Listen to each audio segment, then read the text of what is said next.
সালাত এমন একটি ইবাদত যার উপরে নির্ভর করে অন্যান্য ইবাদত।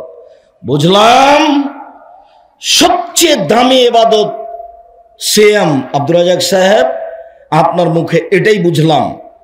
এর পরেও বলছি, যদি নামাজ না থাকে, সালাত না থাকে, তাহলে সিয়ামের মতো ইবাদতকে আল্লাহ কেটে দিবেন। এই কথাই ঠিক যে দান সবচেয়ে শক্তিশালী ইবাদত। তবু যদি নামাজ না থাকে, সালাত না থাকে, তাহলে ওই দানের মতো ইবাদতকে আল্লাহ কি করবেন? কেটে দিবেন, ওটা বাতিল। আব্দুর রাজ্জাক সাহেব, আপনার মুখে শুনেছি আপনি একদিন বলছিলেন যে লাইসা শাইউন আকরামা ইনদাল্লাহি মিনাদ দুআ, চাওয়া, ভিক্ষা করা আল্লাহর কাছে, আল্লাহর কাছে চাওয়া কাজটা আল্লাহর কাছে যত প্রিয়, পৃথিবীর কোন কাজ আল্লাহর কাছে তত প্রিয় নয়। মানুষের কাছে চাইলে মানুষ ক্ষেপে যায়, আর আল্লাহর কাছে চাইলে আল্লাহ খুশি হন। দুটা বাক্য মনে রাখবেন। মুরব্বী, এদিকে খেয়াল করেন। এই ছেলে, তোমাকে এত শক্তভাবে বলার পরেও কি তুমি কথা বলছো? তুমি কি আসলেই গরু ছাগল হয়ে গেছো? তোমার কাছে বড় মোবাইল থাকে, ল্যাংটা বেটি ছেলেকে দেখে, জেনা দেখে তুমি চক্ষু ঠান্ডা করো, তুমি কলিজা ঠান্ডা করো, এই দিয়ে তুমি দেখাতে চাচ্ছ যে আমি শিক্ষিত যুবক। তোমাকে তো আমি সেদিন বলে গেছি যে তুমি বড় মোবাইল আর কাছে রাখবা না কোনোদিন, বড় মোবাইলে পেশাব করে দিবা। বড় মোবাইল তোমাকে ধ্বংস করেছে, তোমার বাপকে ধ্বংস করেছে, তোমার মাকে ধ্বংস করেছে, তোমার বংশকে ধ্বংস করেছে। তুমি বড় মোবাইলে দিন রাত ল্যাংটা মেয়েকে দেখছো, কলিজা ঠান্ডা করছো, চক্ষু ঠান্ডা করছো, আর জান্নাত কিনতে চাচ্ছ। জান্নাতের মেয়ে পড়ে আছে, জান্নাতের মেয়ে অত সহজ নয়। এই মেয়ে, তোমাকে বলছি, তুমি একটা মেয়ে মানুষ, তোমার হাতে বড় মোবাইল কেন? তোমার ওই মোবাইলে ল্যাংটা মেয়ে নাচে কেন? তোমাকে খারাপ লাগে না? তোমার একটু শরম হয় না? তোমার একটু হায়া হয় না? তোমার একটু লজ্জাবোধ হয় না? তুমি কি করো? কই, আমরা তো জাতির কাছে ভিক্ষা চেয়ে মাসে 24 লক্ষ টাকা মানুষকে বেতন দিই, তো বড় মোবাইল ব্যবহার করি না, করতেও পারি না, তো কই আমাদের তো প্রয়োজনও হয় না। তুমি কি করো ওই মোবাইল দিয়ে? তোমার হাতে, তুমি মেয়ে মানুষ, তোমার হাতে এই মোবাইল কেন? ও দিয়ে তুমি কি করো?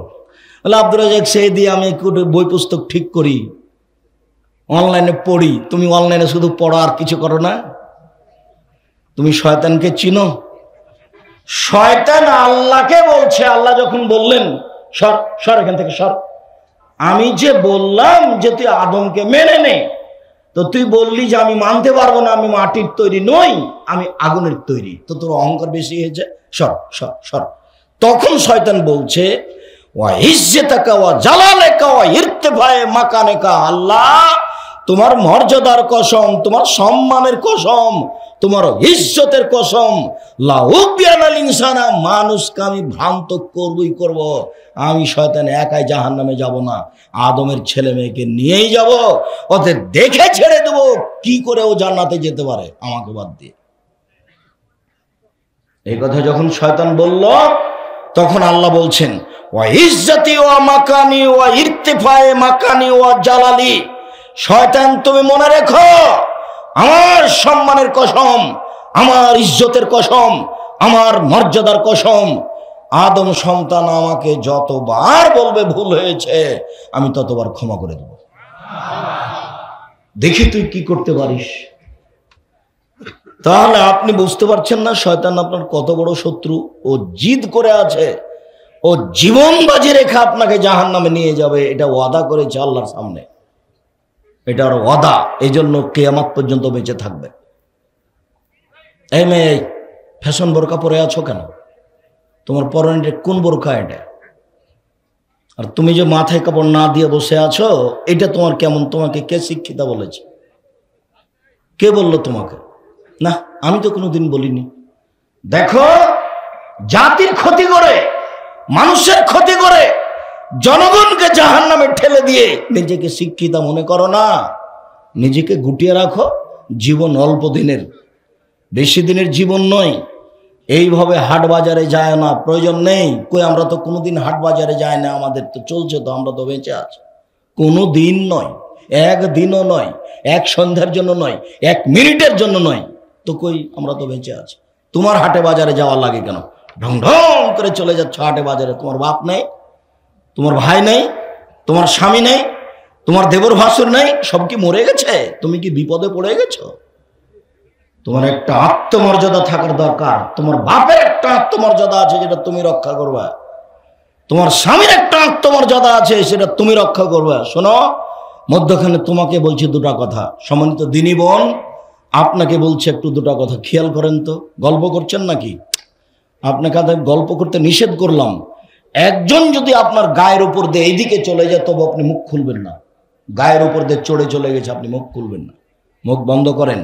আমি নির্বাচন করতে আসিনি, আমি ভোট চাইতে আসিনি। আপনার স্বভাব ভালো নয় এই কথাটা বলতে এসেছি। আপনার গায়ের উপরে দাঁড়া চলে যাক, আপনি কথা বলবেন না, মুখ খুলবেন না। আর উপস্থিত বৈঠকের দিনী মুসলিম ভাই বোন, ক্ষমতা দেখিয়ে একসঙ্গে বাঁচতে চান না। হ্যাঁ, দেখে নিব কে কি করে।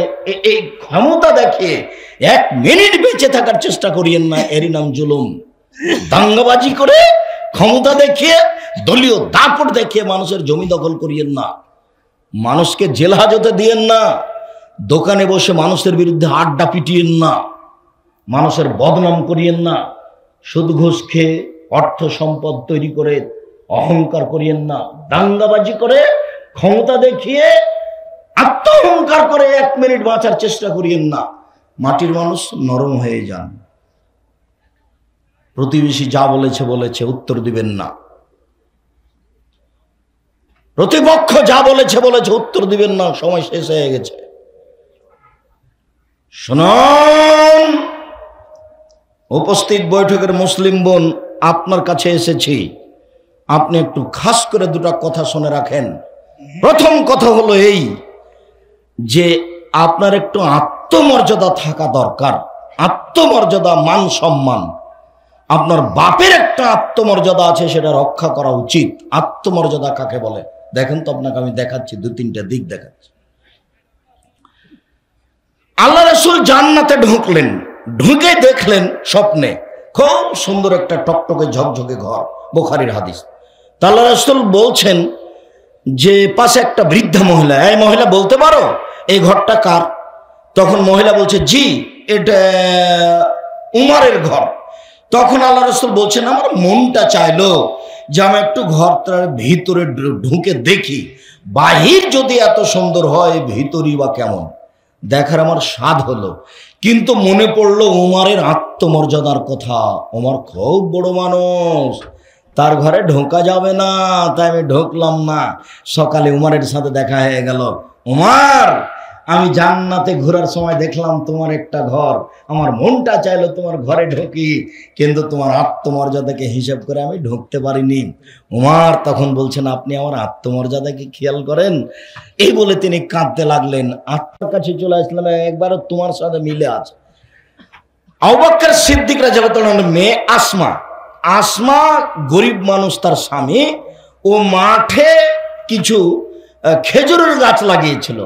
তো খেজুরের আটি বোঝাকে মাথায় করে আসমা বাড়ি চলে যাচ্ছে। তো রাস্তায় আল্লাহ রাসূলের দেখা। তো আল্লাহ রাসূল বলছেন, আসমা তুমি উঠে চলে আসো, আমার উটের উপরে উঠো। তখন আসমা বলছেন, আমি লজ্জা করলাম না, আমার স্বামী জুবাইরের একটা আত্মমর্যাদা আছে, আমি আল্লাহ রাসূলের উটের পিছনে উঠবো? না না না, আমার স্বামীর আত্মমর্যাদার ক্ষতি হবে। আমি উঠলাম না, বাড়ি চলে আসলাম। আমি বললাম, জুবাইর একটা কথা শোনো। কি? আমি মাঠ থেকে খেজুরের আটি বোঝা মাথায় করে আসছিলাম, তো রাসূল আমাকে বললেন যে তুমি উটের পিঠে চলে আসো। তো আমি আপনার আত্মমর্যাদাকে খেয়াল করে রাসূলের উটের পিঠে উঠিনি। তখন জুবাইর বলছেন, আসমা, রাসূলের উটের পিঠে উঠোনি আমার আত্মমর্যাদাকে রক্ষা করতে গিয়ে, এইটা ভালো। তবে তুমি যে খেজুরের বোঝা মাথায় করে চলে আসো, এটা আমার কাছে আরো বেশি খারাপ লাগে।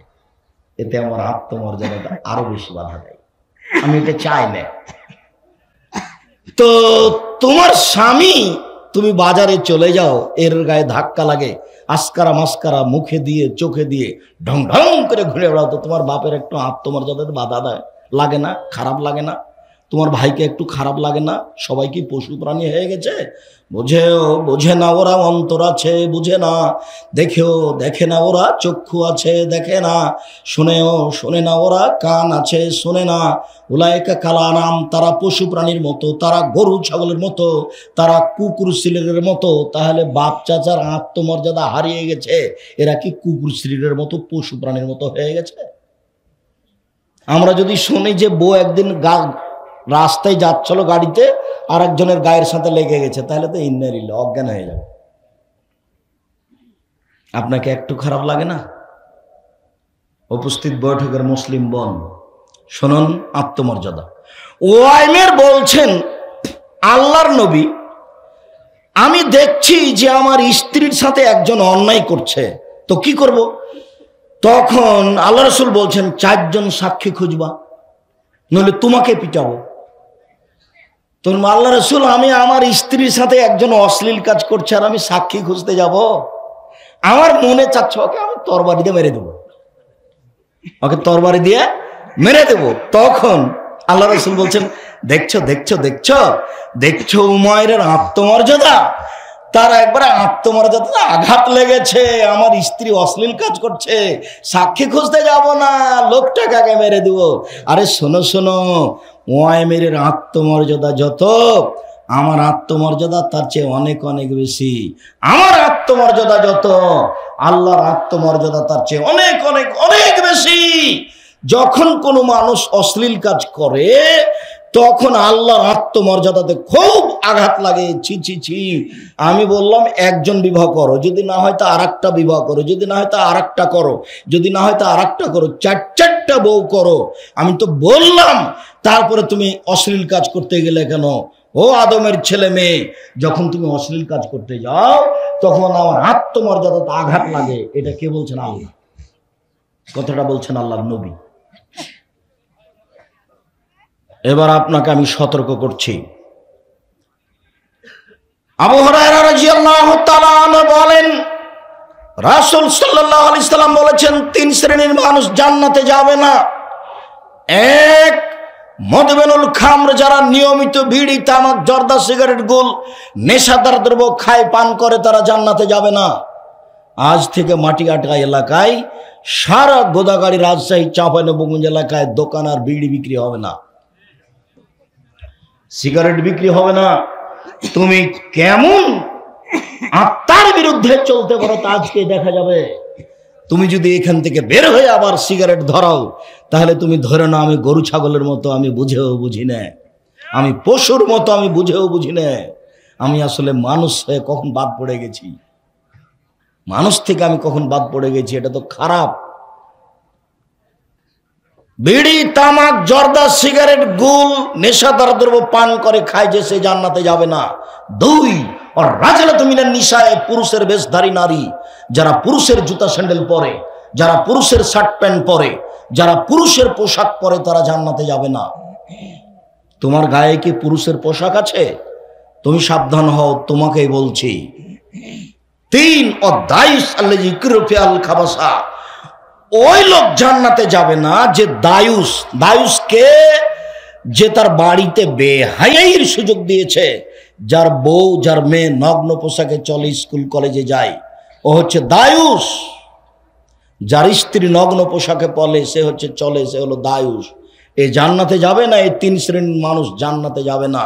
সম্মানিত দিনী ভাই বোন, তাহাজ্জুদ পড়েন, নিজেকে রক্ষা করেন। উপস্থিত বৈঠকের দিনী মুসলিম বোন, আপনাকে আরেকটা কথা বলে আমি বিষয়ে ফিরে যাই। এই ছেলে, অল্প সময় ধৈর্যের পরিচয় দিবেন। বাইরে একটু চা খেয়ে আসি, বাদাম খেয়ে আসি, এরকম করবেন না। একটু ধৈর্যের পরিচয় দিবেন। আমি কেসা কাহিনী বলতে আসিনি যে আপনি বাহির থেকে বাদাম কিনে নিয়ে আসবেন আর বাদাম খাবেন আর বসে থাকবেন। আমার একটা বাক্যের মূল্য 1 কোটি টাকা হিসাব করে বসে থাকতে হবে। আর নিজেকে মানুষ মনে করিয়েন, ধৈর্যের পরিচয় দিয়েন। ধৈর্য ঘোড়ার ডিম নয়। ধৈর্য শুধু মুখে বলি, তার অবস্থা কোনোদিন দেখলাম না। ধৈর্য কাকে বলে? বউ রান্না করেছে, তরকারিতে লবণ বেশি দিয়ে দিয়েছে, গালি দিয়ে দিলাম, এটাই কি ধৈর্য? হালবাহে এসে দেখি বউ গরুর নাইন্দে পানি দেয়নি, তখন পিটিয়ে দিলাম, এটাই কি ধৈর্য? ধৈর্য কি জিনিস? ধৈর্য কাকে বলে? ধৈর্য কি শুধু শব্দ, না এর কোনো বাস্তবায়ন আছে? তো আমি কথা বলছি, তুমি ওই বাইরে হেঁটে গিয়ে চা খেতে যাচ্ছ, এটা কোন ধৈর্য? এটা কোন ধৈর্য? ধৈর্যের পরিচয় দিতে হবে একটু, যে ধৈর্য একটা জিনিস যেটা মানুষ বাস্তবায়ন করতে পারে, পশু পারে না। আল্লাহ বলেননি মানুষকে গরু ছাগল, বলেছেন গরু ছাগলের মতো। তার মানে গরু ছাগল কখনোই ধৈর্য ধারণ করতে পারবে না। পারবে কে? মানুষই পারবে। তাই আল্লাহ বলছেন ও গরু ছাগলের মতো। মানুষ গরু ছাগল নয়, গরু ছাগলের মতো। যখনও ধৈর্য ধারণ করে না, তখনও গরু ছাগলের মতো। উপস্থিত বৈঠকের দিনই মুসলিম বোন একটু শোনেন, রাসূল সাল্লাল্লাহু আলাইহি ওয়াসাল্লাম বলেন, সিলফানা মিন আহলিন নার লাম আরাহুমা, দুই শ্রেণীর মানুষ আছে, ওরা জাহান্নামে যাবে, আমি তাদের দেখিনি। দুই শ্রেণীর মানুষ আছে, ওরা জাহান্নামে যাবে, আমি তাদের দেখিনি। দুই শ্রেণীর মানুষ আছে, ওরা জাহান্নামে যাবে, আমি তাদের দেখিনি। এক কওমুন মাহুম সিয়াতুন, এক শ্রেণীর মানুষ, তাদের হাতে থাকবে লাঠি। এক শ্রেণীর মানুষ, তাদের হাতে থাকবে লাঠি, কাজনাবিল বাকারে, গাভীর লেজের মতো। এজরিবুনা বিহান নাস, তারা মানুষকে মারবে। লাঠি থাকবে হাতে, গাভীর লেজের মতো, একদিক মোটা একদিক চিকন, তারা মানুষকে মারবে। এরকম লাঠি থাকে প্রশাসনের লোকের হাতে, এরকম লাঠি থাকে যারা কলেজ বিশ্ববিদ্যালয়ে পড়ে মারামারি করে, এরকম লাঠি থাকে যারা দলীয় দাপট দেখা দেয় যে তাদের হাতে। যাদের হাতে এরকম লাঠি থাকবে ওরা জাহান্নামে যাবে, ওদের আমি তাদের দেখিনি। দুই নিসাউন, মহিলা, কাসিয়াতুন, কাপড় পরে থাকে, আরিয়াতুন, উলঙ্গ। দেখো তো তোমার কাপড়টা এরকম কিনা। আপনি একজন মুসলিম বোন, আপনি যে ছোট ব্লাউজ পরে আছেন, তো এইখান থেকে নিয়ে কবজি পর্যন্ত এটুকু ফাঁকা, এটুকু কি? এটুকু আপনার শরীরের অঙ্গ নয়? আপনি যে ছোট ব্লাউজ পরে আছেন, পেট দেখা যায়, এটুকু কি? এটুকু আপনার শরীরের অঙ্গ নয়? আপনি যে শাড়ি পরে আছেন, মোজা পরেননি, আপনি যখন অটোতে উঠতে যান তখন হাঁটু পর্যন্ত দেখা যায়, আপনার শরম বোধ হয় না? আমি শাড়ি পরা হারাম বলিনি, আমি বলেছি সালোয়ার কামিজ মেক্সি চাদর পরেন। শাড়ি যদি পরেন তাহলে 2 ছাড়ের ব্লাউজ পরতে হবে, এ কথা বলেছি। শাড়ি যদি পরে বাড়ি থেকে বের হন তাহলে পায়ের মোজা পরতে হবে। নইলে যখন আপনি অটোতে উঠবেন, রিক্সাতে উঠবেন, তখন পা হাঁটু পর্যন্ত দেখা যাবে। আপনি একটা মহিলা মানুষ, আপনার অঙ্গ যদি দেখা যায় তাহলে এই পোশাক উলঙ্গ পোশাক। আর যেগুলো পরে আমাদের মেয়েরা স্কুল কলেজে যাচ্ছে, এটা তো পোশাক নয়, এটাই ল্যাংটা পোশাক, যা দিয়ে শরীরের অঙ্গ প্রত্যঙ্গ বোঝা যায়। এটা পোশাক আল্লাহ রাসূল বলেননি। রাসূল সাল্লাল্লাহু আলাইহি ওয়াসাল্লাম বলেন নিসাউন, মহিলা, কাসিয়াতুন, কাপড় পরে থাকে, আরিয়াতুন, উলঙ্গ, মুমিলাতুন, ওরা পুরুষকে নিজের দিকে আকৃষ্ট করে। ওরা যখন হাঁটে তখন পুরুষেরা তাদের দিকে দেখতে থাকে। মাইলাতুন, ওরা নিজেরা আকৃষ্ট হয়। যখন রাস্তায় হাঁটে ওরা, তখন কেন জানি কেমন কেমন করে, আনছান আনছান করে। একবার রাস্তা ডান দিকে যায়, একবার বাম দিকে যায়, একবার মাথার চুল নাড়ে, একবার হাত নাড়ে, একবার মুখের ভাঁজ করে কথা বলে। দেখেন তো দিন রাত যেটা চোখে পড়ছে, এরা এইভাবে চলে। লায়াত খোলাল জান্নাত, এরা জান্নাতে যাবে না। ওলা ইয়াজিদনা রিহাহা, জান্নাতে তো যাবে না, যাবেই না, জান্নাতের গন্ধ পাবে না। ফাইনা রিহা লা তুজাদু মিন মাসিরাতি কাদা ওয়া কাদা, যে জান্নাতের গন্ধ পাওয়া যায় 1 বছরের দূরত্ব পথ থেকে। উপস্থিত বৈঠকের মুসলিম বোন, একটু লজ্জা করুন, আপনার জন্য জান্নাত সহজ। 4টা কাজ করলে জান্নাতের সব দরজাতে ঢুকতে পারবেন। শুনুন, আপনাকে বলছি, উপস্থিত বৈঠকের মুসলিম বোন এইদিকে শোনেন, আপনাকে বলছি, আপনি যদি 4টা কাজ করেন তাহলে জান্নাতে সহজেই চলে যাবেন। যদিচ আল্লাহ রাসূল যখন জাহান্নাম দেখলেন তখন বলছেন যে শুধু মহিলা আর মহিলা, জাহান্নাম মানে নারী, জাহান্নাম মানে নারী, শুধু নারী আর নারী। এরপরে বলছেন মহিলার যদি 4টা কাজ করতে পারে তাহলে জান্নাতের সব দরজা খোলা, সবটা দিয়ে ঢুকতে পারবে। এত বড় সুযোগ পুরুষকে দেওয়া হয়নি। 1 সালাত খামসাহা, 5 ওয়াক্ত সালাত আদায় করলো। 2 সমাজ সাহারাহা, রমজান মাসের সিয়াম পালন করলো, রোজা থাকলো। 3 আতাত বালাহা, স্বামীকে মেনে চললো। 4 আহসানাত ফারজাহা, জেনায় লিপ্ত হলো না। এই 4টা কাজ করেনি যে, এই 4টা কাজের হেফাজত করেছে যে, তার জন্য জান্নাতের সব দরজা খোলা। 1 5 ওয়াক্ত সালাত, 2 রমজান মাসের রোজা, 3 স্বামীকে মেনে চলা। শুনুন, আপনার স্বামীর মুখ খারাপ, এ কথাই ঠিক। আপনার স্বামী আপনাকে গালি দেয়, এ কথাই ঠিক। আপনার স্বামী আপনাকে মারে, এ কথাই ঠিক। এরপরেও আমি আব্দুর রাজ্জাক বিন ইউসুফ আপনাকে আমি অনুরোধ করছি, এই স্বামীকে মেনে চলেন, ভালো হবে। এই স্বামীকে বাদ দিয়ে আপনি আরেকটা সংসার করবেন, সেটা ভালো হবে। এটা কি করে আপনি বুঝলেন? গালি দেখ, মুখটা বন্ধ রাখেন। আপনি মারুক, তবু আপনি ধৈর্য ধারণ করেন। আপনি এই সংসার ত্যাগ করিয়েন না। আর এই যে মাস মাস সপ্তাহ সপ্তাহ কথা বলেন না, 1 গ্লাস পানি চাইলে পানি নিয়ে এসে ঠেককস করে সামনে রেখে চলে যান। এইভাবে তো আপনার ইবাদত কবুল হবে না। তিতা লাগুক মিঠা লাগুক, তাকে মেনেই চলতে হবে, জান্নাত সহজ। আমি বলিনি এই কথা, মুহাম্মদ সাল্লাল্লাহু আলাইহি ওয়াসাল্লাম বলেছেন। আমার এটা ব্যক্তিগত কথা নয়। 4 জেনা, কথার কথা। আব্দুর রাজ্জাক সাহেব, দুঃখিত, আপনাকে তো আমি বলতে পারছি না। আমার ছাত্রী জীবনে জেনা ঘটে গেছে, এখন কি করি? দুশ্চিন্তা ভোগ করিয়েন না, ক্ষমার জন্য আল্লাহ প্রতীক্ষমান রয়েছেন। শোনো, তুমি যদি আজ থেকে জেনা বন্ধ করতে পারো, মোবাইলে যদি প্রেমের গল্প বন্ধ করতে পারো, আল্লাহ তাআলা বলছেন, অনাহা নাফসা আনিল হাওয়া ফাইনাল জান্নাতু হিয়াল মাওয়া। যে ব্যক্তি অশ্লীল কাজ থেকে নিজেকে ঠেকিয়ে দিল, বলে দিল আমি আর কোনোদিন অশ্লীল কাজ করব না, আমি আল্লাহ তাকে জান্নাতুল মাওয়া দিয়ে দিলাম। এই কথা আল্লাহ বলেন। আপনি আজ থেকে অশ্লীল কাজ বন্ধ করেন, জান্নাতের সব দরজা খোলা, আপনি চিন্তা করবেন না। আপনি একটু আল্লাহকে বলেন। আল্লাহ তাআলা বলছেন, ইয়া আদম মা দাওতানি ওয়া রাজাওতানি গাফারতু লাকা আলা মা কানা ফিকা ওয়ালা উবালি। এ আদম ছেলে মেয়ে শোনো, আদমের ছেলে মেয়ে শোনো, তুমি যেভাবে ডাকো আমি সেভাবে থাকি, তুমি যেভাবে আশা পোষণ করো সেভাবে আমি পূর্ণ করে থাকি। আদমের ছেলে মেয়ে শোনো, তুমি যেভাবে ডাকো আমি সেভাবে থাকি, তুমি যেভাবে আশা পোষণ করো সেভাবে আমি পূর্ণ করে থাকি। তুমি ক্ষমা চাইলে আমি তোমাকে ক্ষমা করে দিব, আমি পরোয়া করি না তুমি কত বড় পাপী, আমি পরোয়া করি না তুমি কত বড় পাপী, আমি পরোয়া করি না তুমি কত বড় পাপী। আদমের ছেলে মেয়ে শোনো, লাউ বালাগাত যুনুবুকা সামায়ে, তোমার পাপ বেশি হতে হতে যদি আকাশে লেগে যায়, পাপ আর পাপ, আকাশ জমিন পরিপূর্ণ হয়ে আছে তোমার পাপে। ফাস্তাক ফারতানি, এরপরে যদি তুমি যদি আমার কাছে ক্ষমা চাও, গাফারতু লাকা, আমি তোমাকে ক্ষমা করে দেব। আল্লাহ উবালি, আমি পরোয়া করি না তুমি কত বড় পাপী, আমি পরোয়া করি না তুমি কত বড় পাপী, আমি পরোয়া করি না তুমি কত বড় পাপী।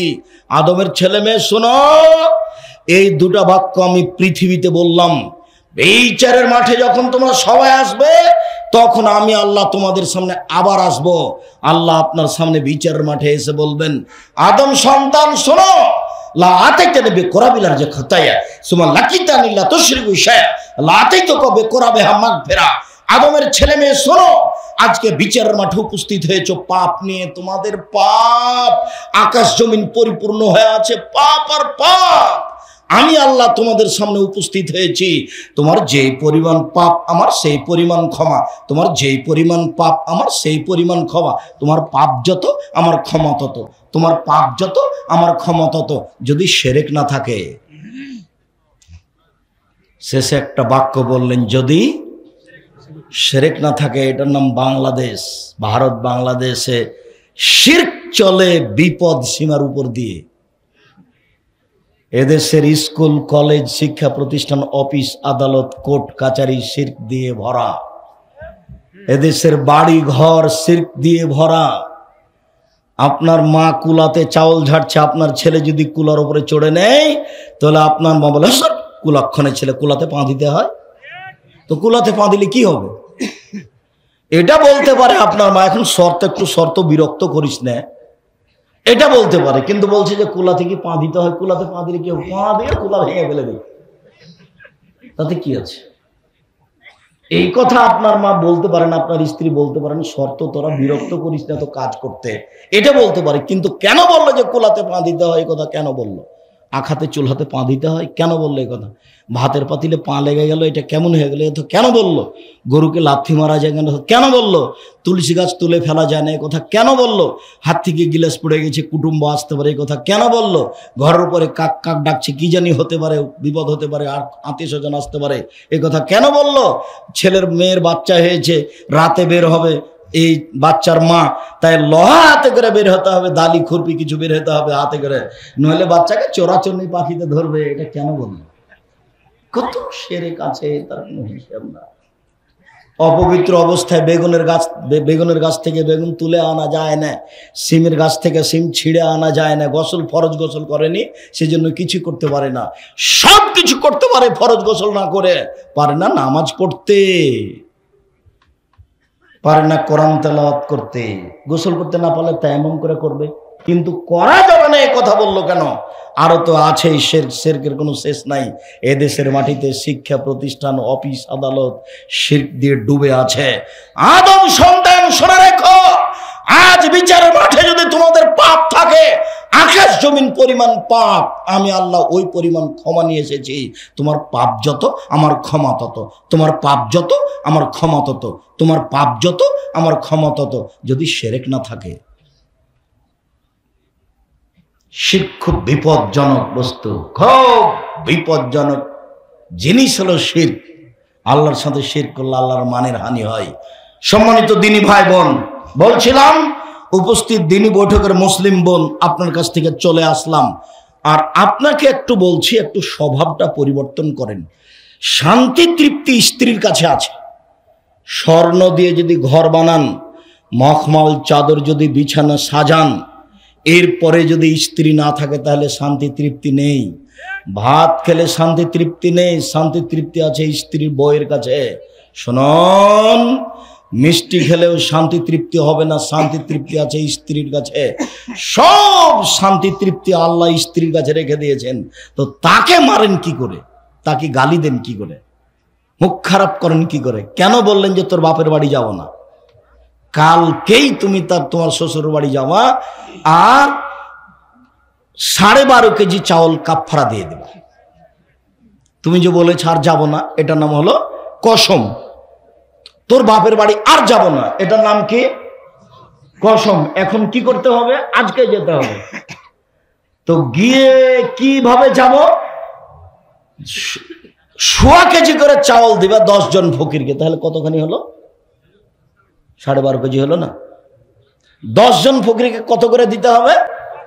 1.5 কেজি করে চাউল, তাহলে কতটি হলো? 12.5 কেজি চাউল ফকিরকে দিয়ে আজকে শ্বশুর বাড়ি যেতে হবে। আর শ্বশুর বাড়ির যাব না এরকম রাগ করবেন না। জামাইরা রাগ করে বিবাহের সময়, বলে এইটা হবে না, এইটা হবে না, ঠ্যাং উল্টে দিয়েছে বেকু।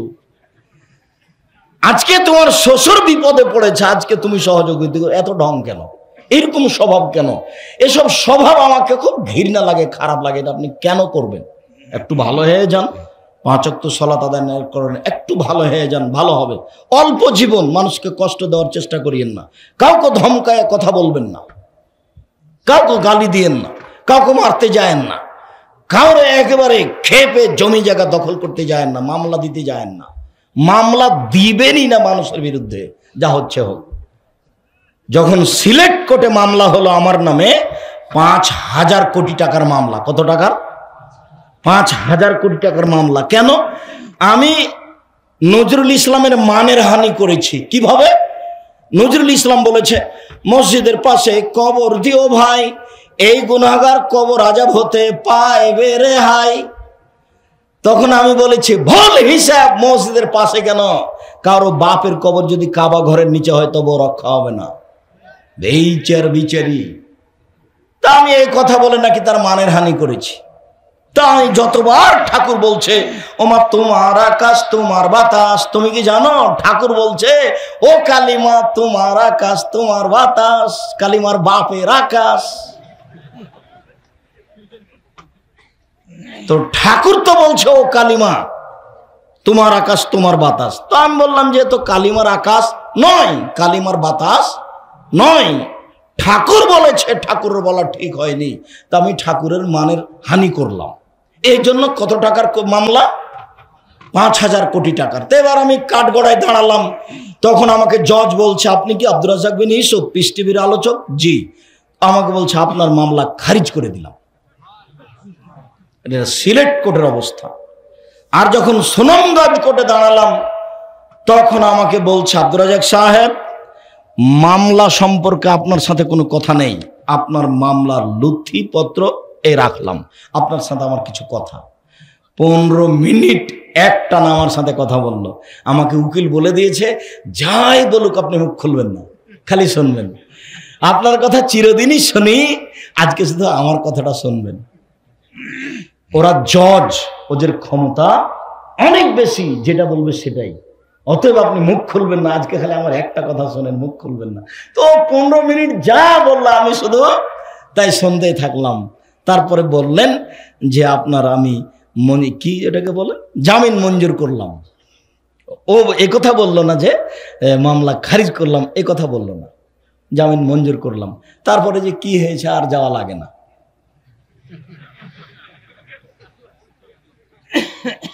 সম্মানিত দিনী ভাই বোন, বলছিলাম মানুষের মান সম্মানে কোনোদিন যাবেন না আঘাত করতে, তার নাম জুলুম। বিচারের মাঠে বিচার দেরি হয়ে যাবে। একজন মুরব্বী মানুষকে যদি ধমকে বলেন, যান এখান থেকে, কেন এসছেন এখানে, তাহলে তার মান সম্মানের হানি হলো। এটা হলো মানুষের মান সম্মানের হানি, এটা জুলুম। একটার কারণে আপনার বিচার যদি একদিন দেরি হয় তাহলে 50,000 বছর, আর যদি 3 দিন দেরি হয় তাহলে 1.5 লক্ষ বছর বিচার দেরি হয়ে গেল। জানি না আপনার বিচারের মাঠ কত কঠিন হবে। আর যারাই জালেম তাদের বিচার দেরিতে হবে। যারা জাকাত দেয় না তারা ফকিরের মাল মারে খায়। যারা ওষুধ জাকাত দেয় না তারা কার টাকা মারে খায়? ফকিরের। ওরাও জালেম, ওদের বিচার দেরিতে হবে। আল্লাহ রাসূল বলছেন, হাত্তা ইউজাবানান নাস, যতক্ষণ পর্যন্ত মানুষের বিচার না হচ্ছে ততক্ষণ পর্যন্ত আপনার এই অবস্থা চলবে। আপনি অপেক্ষা করুন, আপনার বিচার লেট হয়ে গেছে। একদিন লেট হলে 50,000 বছর, যদি 3 দিন লেট হয় 1.5 লক্ষ বছর। আর ভালো মানুষের বিচারের সময়সীমা কতটুকু? আহারে, ভালো মানুষের বিচারের সময় কতটুকু? 1 ওয়াক্ত সালাত আদায়ের সমান। 1 ওয়াক্ত সালাত আদায়ের সমান ভালো মানুষের বিচার কতক্ষণ হবে? 1 ওয়াক্ত সালাত আদায় করতে কত সময় লাগে? অনুমান 5 থেকে 7 মিনিট, 10 মিনিট। ভালো মানুষের বিচারের সময়সীমা এইটুকু। ভালো মানুষ হওয়ার জন্য জীবন বাজি রেখে চেষ্টা করতে হবে যে কোনো মূল্যে। বিচারের সময় কতটুকু হবে? 7 থেকে 10 মিনিট, 5 থেকে 7 মিনিট, 7 থেকে 10 মিনিট। ভালো মানুষের বিচারেই একটু লেট হয়ে গেলে 50,000 বছর, 3 দিন লেট হয়ে গেলে 1.5 লক্ষ বছর। বিচারের মাঠ বড় জটিল, বিচারের মাঠ বড় হালকা। ভালো মানুষের কবরের শুয়ে থাকার সময়সীমা কতটুকু? বাসর রাতের সমান। 50,000 বছর আগে যে মারা গেছে ও যদি ভালো হয় তো কিয়ামতের মাঠে যখন উঠবে তখন বলবে, আরে এই তো রাত 3টের সময়তে ঘুমালাম, স্ত্রীর সাথে কথা বলে ঘুমাতে ঘুমাতে উঠাতে হচ্ছে কেন?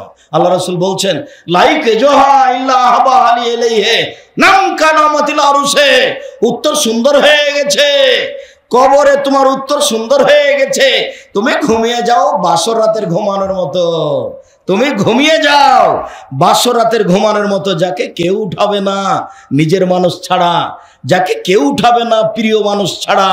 এই কথা মুহাম্মদ সাল্লাল্লাহু আলাইহি সাল্লাম বলেন। শুনুন, বাসর রাতে 10টা পর্যন্ত গল্প হলো, 11টা পর্যন্ত।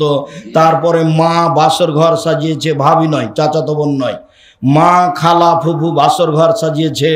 ঢোকলাম, দেখি সুন্দরী মেয়ে টকটকে ঝকঝকে হয়ে বসে আছে। প্রথম কাজ মাথায় হাত দিয়ে দোয়া পড়তে হবে।